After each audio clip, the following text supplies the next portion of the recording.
If you're going to pick up some wood, bricks, pull your car, take your friend's mom out on a date where you need higher load capacity, you can use a lift block and it is okay.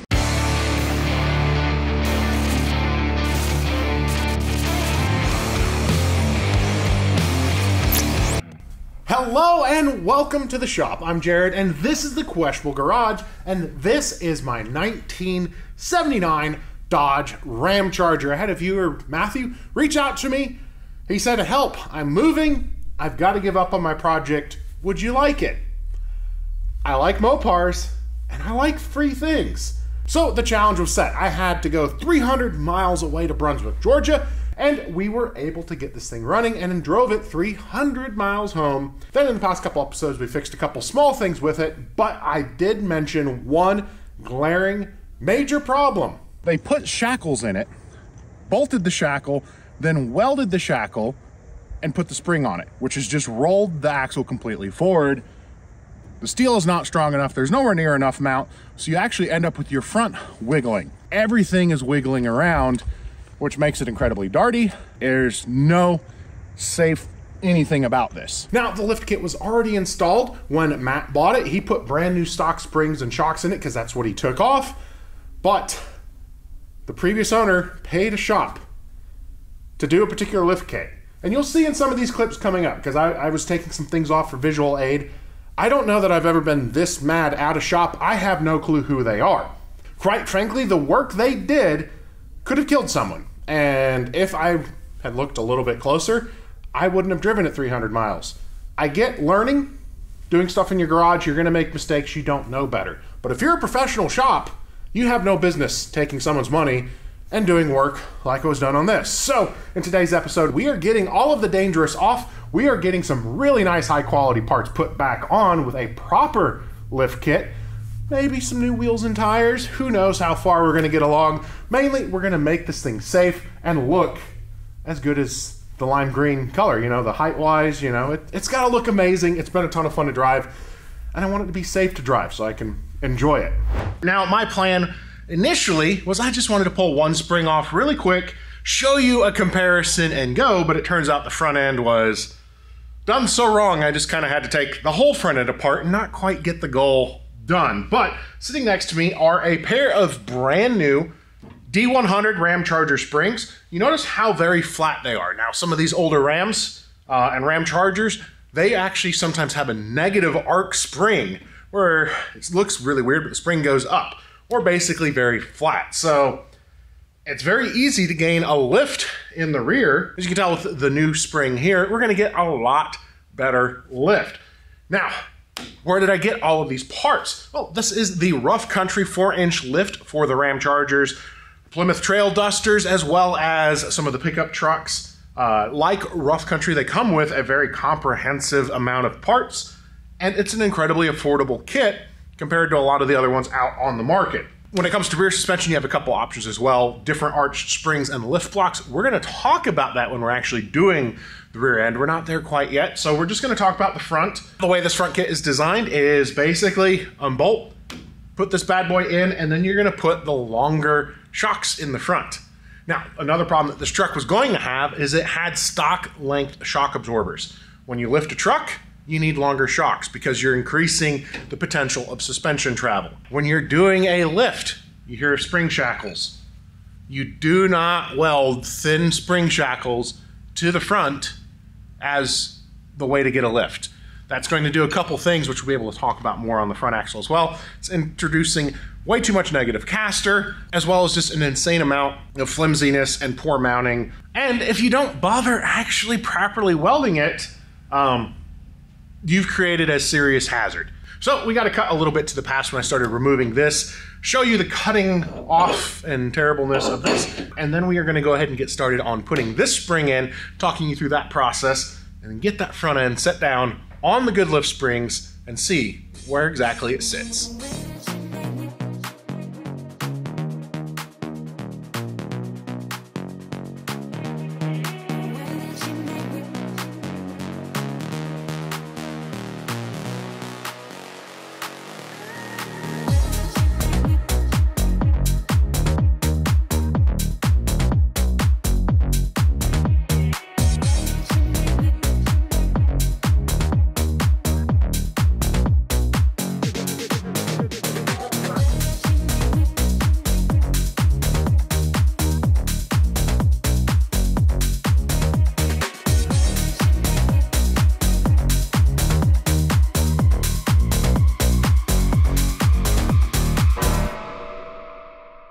So I'm cutting and fighting that one, and out of frustration, I just hit that with a hammer and it broke right off. Don't lift your trucks like this. Oh my gosh. You will kill someone. Whoever did this, put your wrenches down and walk away. Holy crap. Stupid. Okay, so you heard me talk about how this is incredibly wrong. If you look, there's no real support. It can wiggle. If you're doing that bolt, you need to have a bushing so those don't collapse on each other. You can drop a spring mount. Not the best depending on what you're going for in suspension geometry. You can throw things off doing that. But you build an entire box. It would basically look like this, solid metal all the way down, 3-walled box. And then you would do that. Still not the best, but it works. These aren't even lined up correctly. They're offset. Once I take this bolt out, we'll see. The other side, I barely hit and it broke off. This makes me angry. Someone was given money, a professional was given money to lift this truck. We've been trying to figure it out. One done by Matt. This was already done from the previous owner who mentions he paid to have a lift done. This is not a lift. This is borderline attempted murder. So if you can't get a good lift kit, rough country, anything else out there, and you're thinking about doing this, don't. Because now I'm gonna undo it and we're gonna build the truck back right.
Let's go over what hands down is the least fun part of this entire job. I can kind of get my face in the draw. You can still see it.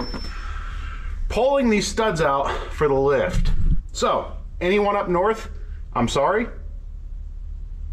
because even for southern trucks, pulling these studs out of the axle housing is just a nightmare half the time, and they need to be a little bit longer for a new spring. So step one, I'm gonna try some double nutting, which is just a process of we run one nut all the way down, lock a second one to it, put a little bit of heat, and try to draw it up from the bottom to back it out. Also curious, when we're all said and done with, we'll talk more about the shims when we put the springs in. I've already put them in on one side. If I can use them as caster shims or if I'm gonna have to use them as a pinion shim. That pretty much just means, are we pointing the pinion up or are we rotating caster more positive to make it drive better? That's why the new studs aren't even that much longer, but don't play with someone's life in the suspension. I don't know that I've been that angry at someone else's work in a long time. Okay. We come in with a wrench, you hold the bottom nut. Oh, okay. All right. I don't even know that I need heat. Oh man, how many of you just cussed at me? I'm sorry, it's not my fault. All right, let's see if we can get these out. Well, now we know they're locked up and spinning, we can turn it with the ratchet. I saw a video of a guy who's having all kinds of problems blaming studs, and the issue was his studs kind of rolled over in the housing and weren't threading well, and he blamed the new stud for that. I mean, you can't really blame the part if your hole's not prepped properly. Things are only ever going to be as good as the hole you're putting it in. Well, I'm a little curious on how much more that will go down. All right, let's get the lock undone and do it one more time. And then we lock them and drive them down. Ah, man, I had them locked together good. And Questable Garage is the popular place to be today.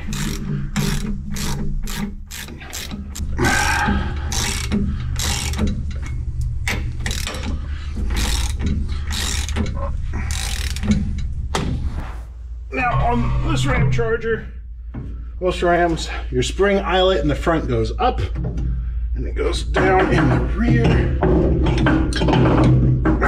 Oh, we gotta get it a little lower. Axle. Ow. Also, I mentioned caster shims, so that's what these are. They can be pinion angle or caster shim, depending on what direction you face them. I am hoping I can use it as a caster shim. Roll the knuckles back, give a little more positive caster, make the truck drive better.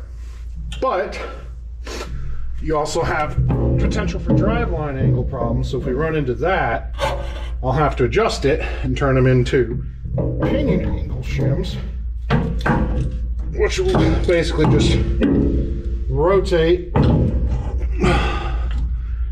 the pinion down, give us better angles and such for the drive shaft and U-joints. Oh, we're gonna have to get that axle way forward, it looks like. And does this need to open up a little more? It looks like it does. Oh, okay. Again, this is another reason why I like doing it relatively low to the ground. You can work on things a little bit easier. Also, if any of you are wondering why it's changed out of my super comfortable brunt, I've already cut my sleeve on my cheap sweater 3 times. I really like that new brunt. So, I'm kind of taking care of it. We're doing good things for you. Remember how bad it was?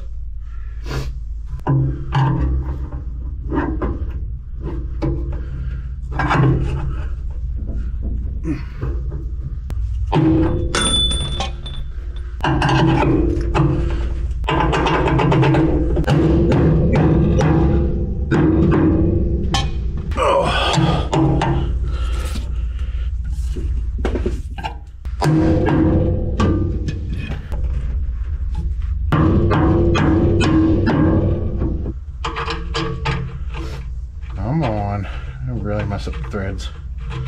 Probably. There we go.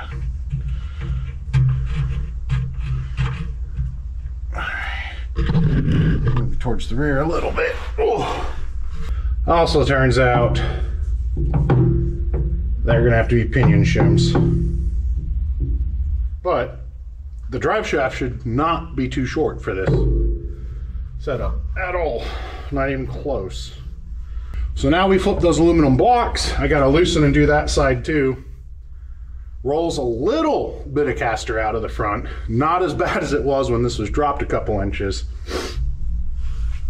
But now I need to figure out what on earth is going on with our drive shaft for it to be so catastrophically short. That's not like just a little bit short. It's like not even in the ballpark length. And also, when you're doing these front bolts and stuff, or any suspension bolt, wait until she's down on her own weight before you give her the beans.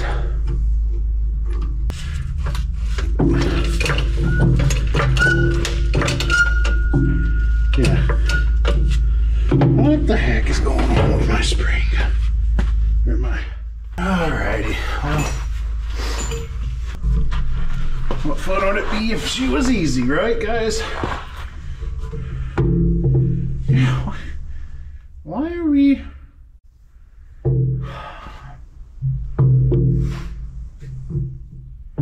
Like, we're not even close.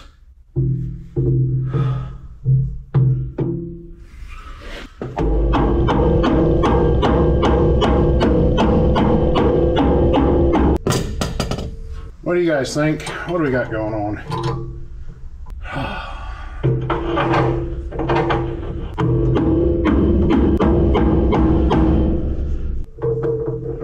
It's the awkwardness on your back, but it still generally, in my opinion, works out better.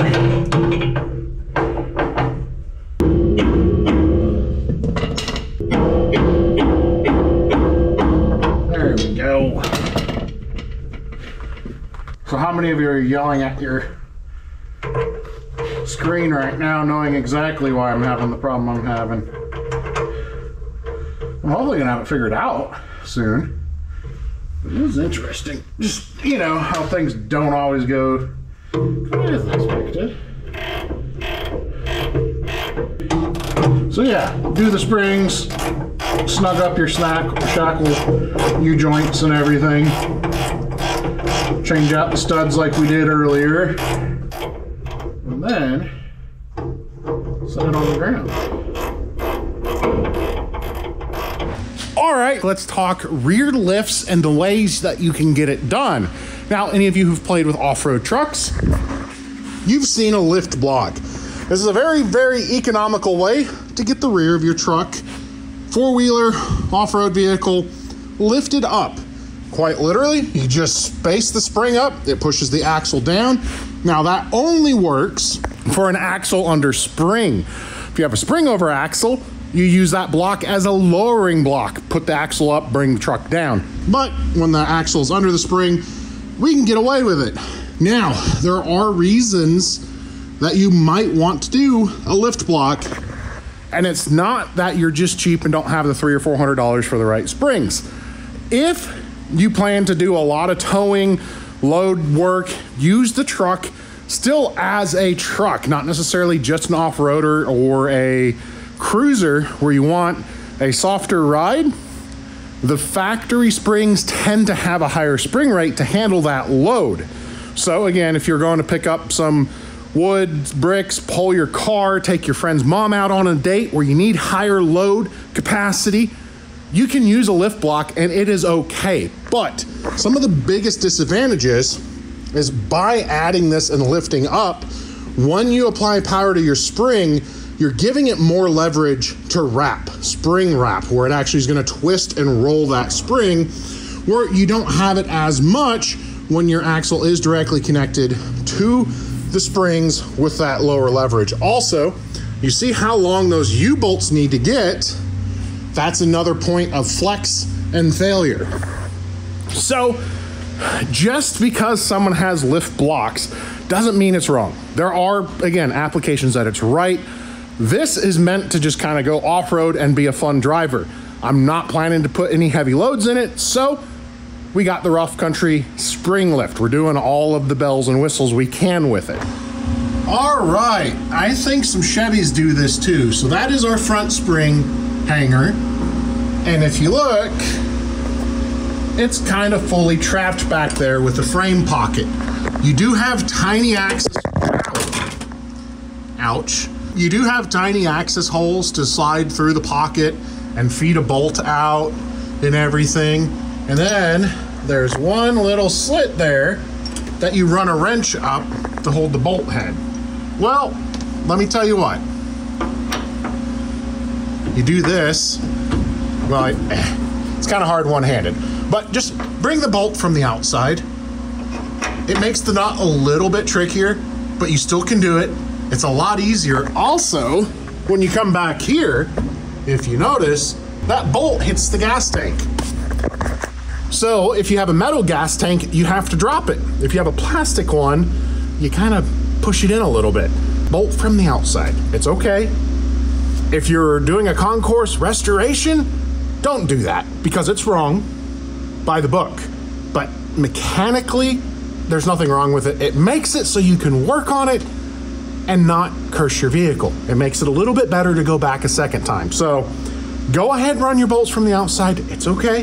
It's a little trickier to handle your nut, but that's all right, because it's still way simpler than running the bolt through the frame and doing the weird blind reach around. So I give you permission. You can do it the wrong way, because we're doing it the right way. It is always okay to do the wrong thing as long as you understand why what you're doing is right. That makes some sort of sense, I think. Anyway, let me get this bolted in. All right, are you ready to see our Ramcharger sitting on the rough country lift? I've got the shocks bolted in, did a couple just tedious things off camera, and you ready for it? There we go. I thought we had about 4 inches already on the truck from that really awful lift, and it turns out we didn't. We picked up quite a bit, and that did something. Those 33s, they kind of look small now. So let me try something really quick.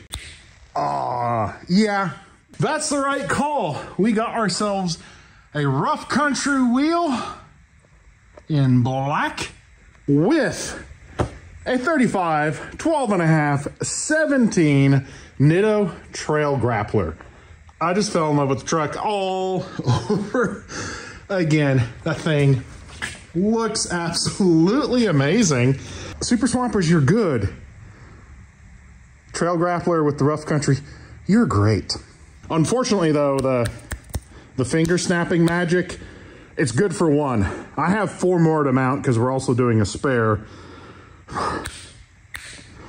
Okay, well, I can't snap my fingers to make it happen, so to the tire equipment. Let's get the rest of these things mounted up. I'm really excited. That tire, 97.3 pounds.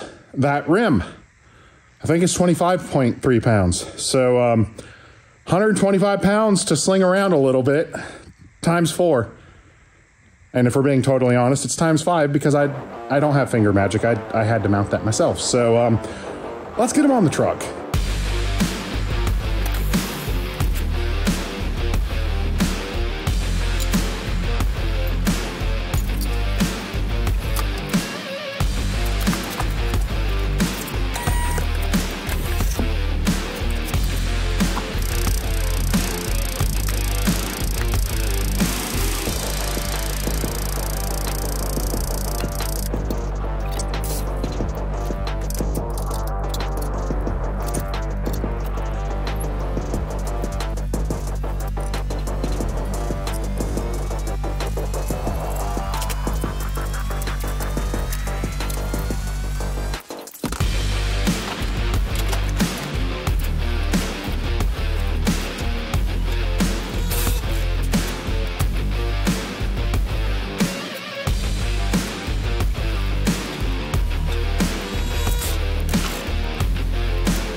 You know, I think black was the right choice.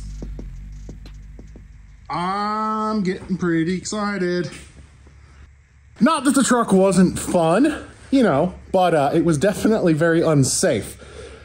Now, thanks to Rough Country, I have got a proper lift kit on it that's not gonna murder me or anyone else driving near me, which it's a good thing.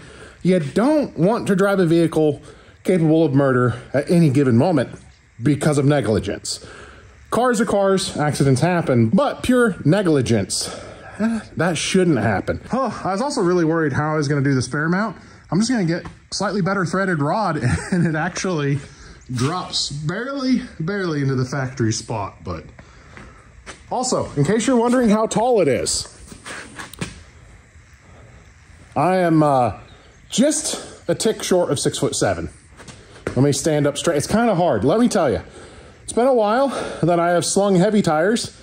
That was a total of 625 pounds of tires and rims. So back's a little sore. We've got a little bit more work to do, but that's going to be tomorrow because I want to go home and rest my back. But I might need a step stool or a little grab pole to get up and in and out of this thing because, oh wait, don't look at there. That's tomorrow's project. Also, I have to say this about these Nittos. Normally, you're gonna like, do you bother balancing big off-road tires?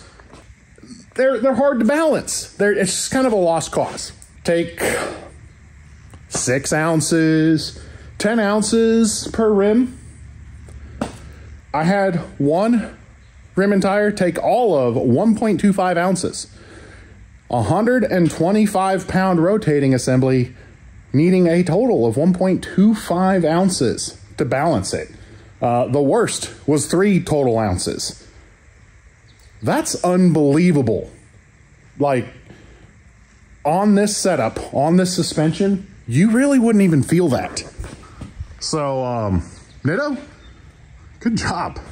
I really can't wait to put these in the mud, though, on a trail. That's where they're meant to go. All right, I was looking at a couple things. If you remember, when we were driving this truck, we could turn left all the way, no problem, but we couldn't turn right. And I thought a lot of times when you lift these trucks, your drag links, that's what connects your steering box to your axle geometry to turn it. You can run into issues and you need a custom length arm. It can be offset, things like that. But this truck already had one of the lifted offset spacers that Rough Country sent me. And I was looking at installing it and I discovered something that I don't think we need custom anything. So if you join me in here, here's your steering box. This is your pitman arm. This is your drag link. And if I can get the light to show, that drag link is hitting this arm when you go to turn right. I thought that was odd. Oh, our lights, stay put, light. Light, stay. Stay. Stay. But then I got to looking at the bends. I asked Randy. Randy's like, I don't think you could put them on backwards. Well, I think this might be backwards. Also, I started removing this nut and it was barely tight and it's falling right apart. But I'm gonna go ahead and get this off and see if it flips around like I think it's going to. And once it's flipped around, we're gonna be able to steer left and right just fine. I'm really getting excited to drive this thing because we found so much wrong and now we've got a whole lot of right. It should drive pretty good. On some big 35s, I'm gonna need a running leap to get into this truck. I say, that looks a lot better. It's nice when you're expecting to need to buy some Heim joints, tapered bolts, and some DOM, and build a custom drag link when all you needed to do was flip it right around. I'm pretty sure we're gonna have good left and right steering now. Time to torque everything now that it's on the ground. And do one more install. That's gonna make this even better on trail rides. All right, it is time. I'm gonna show you probably, I mean, the lift is really cool, but I'm incredibly excited about this next thing. Let's say you're on a long off-road trail ride. You and your friends, you're bumbling along, somebody broke an axle, you patched it together, you've climbed a couple more obstacles, and it is lunchtime. You go back to your trusty cooler that you've had ice all day in, and your sandwich fixings. The ice has melted, and now you have soggy sandwiches. So Rough Country offers a 40-liter, I don't know what that is in freedom units, but a 40-liter cooler, refrigerator, freezer. This thing is designed to plug into 12 volt or the wall, and you get cooled. It actively cools, so you don't need ice. There's nothing to melt and ruin your cold snacks, your sandwiches, and because of the freezer, you can bring ice cream sandwiches, which makes every trail day even better. But let me tell you, in the world of overlanding, excessive, unnecessary, but cool is a mandatory requirement of everything in the overlanding world. Overlanders, don't get upset with me because you know it's true. So, rather than just have an amazing cooler, we're going to start installing something that is just way over the top excessive and by overlanding law, absolutely necessary. So what's in this box? Probably the coolest thing ever. I went and showed it to one friend who has the refrigerator and has kind of sold me on absolutely having to have it for me. I showed him this and he was like, that is the coolest thing ever. I might need to get one. A bolt-in slide for your refrigerator to ride along in your truck with. This is built so ridiculously over the top for a refrigerator. Slide out. Because those slides are massive.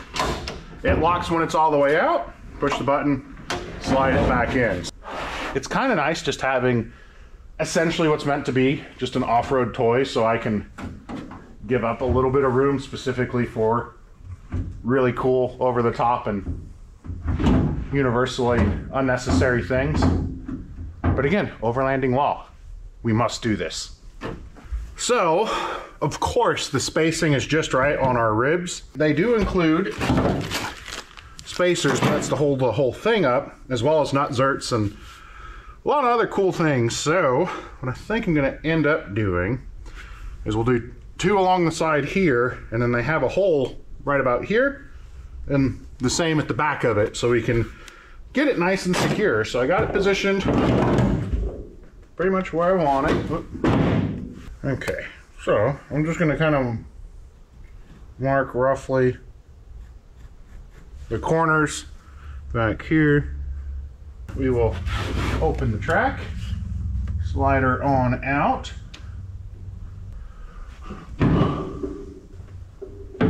Now, you also need to make sure you know what's underneath where you're about to drill. I've done some scouting ahead of time, so I know I'm good.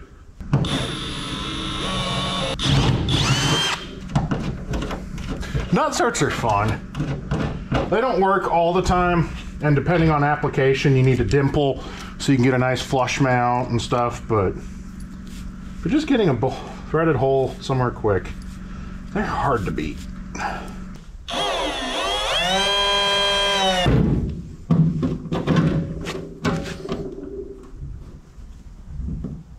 Two more holes, then we have a fridge.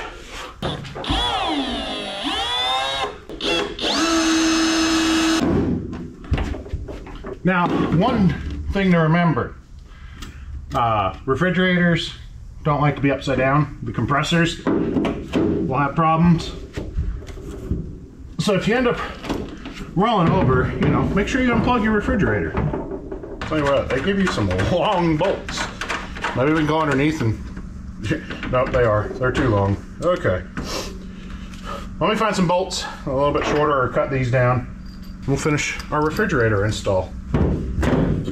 One of the coolest and dumbest over-the-top things, but you probably want one now. Imagine how much cooler your road trips will be with your food staying cold. There we go. Refrigerator mounted. Now, if you're wondering what bolts ended up being perfect, LS manifold bolts. So, slide her right in. Locks. Gotta work the cam bunkles a little bit more, and then when you're traveling, you can even lock that in if it's not gonna be concealed by a bed. Now, maybe you don't need the Overlander Ultra Extra on your extra Overlander fridge. They got you covered. These, you just mount in the floor, and they come with their own straps to go around the handles. Technically for their cooler, but it works just the same for these. The cooler has really nice things built in. What I love about both this and that, you're connected to heavy duty handles, which means you still get into your cooler and fridge. Oh yeah, it does have a light. Ah, simple things. Now, one more thing we need to finish before we're done. If we come under here, you you'll notice we now have a SEMA-ready four-wheel drive truck. Drive shafts out of it. It needs to be made longer. I was able to get it sit back in, but right at this length, we don't quite have even an inch of penetration. And less than an inch, I don't know that is quite enough. So we need to get that shaft lengthened. I'm debating paying a whole lot of money or just harassing my friend. We'll probably go with plan B first. So we'll find out if we just magically have a new shaft. I broke down and spent money. If I'm filming, the next scene is me working on lengthening a drive shaft, I bugged a friend. So let's go for a quick drive and then maybe extend our shaft a couple inches. Well, I know I said the next shot was going to be me building a drive shaft at my friend's shop or me installing a drive shaft that I picked up from the drive shaft shop. Well, my friend's working across the state all week and the shop is backed up at least 4 days. So it's neither of those things. But I want you guys to see the truck because it looks absolutely amazing. So cue an epic Editor Dwayne montage right now. This 1979 Dodge Ramcharger has come a long way from when Matthew started working on it. No longer do you feel like you could crash at any moment with the rough country 4-inch lift with proper suspension geometry. The massive Nitto Trail Grappler tires look amazing on the rough country 82 series wheels and ride amazing.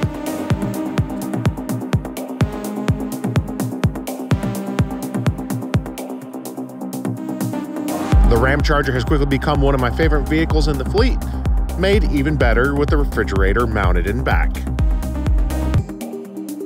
So that is it for now for our Ramcharger. It has come a long way in a short time in my possession. A huge thank you again to Rough Country for throwing so many parts for me to get this thing right and safe on the road. Nitto for some really amazing tires. You don't think tires that big can ride that smooth, and they do. It's quite nice. The next time you're gonna see the Ramcharger, I might be doing some fuel injection upgrades. Carburetors work.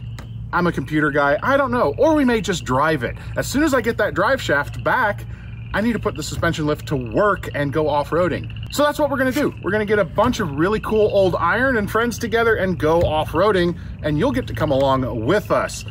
What else is gonna come along? Not soggy sandwiches and some ice cream. Remember, I told you the best part of off-roading?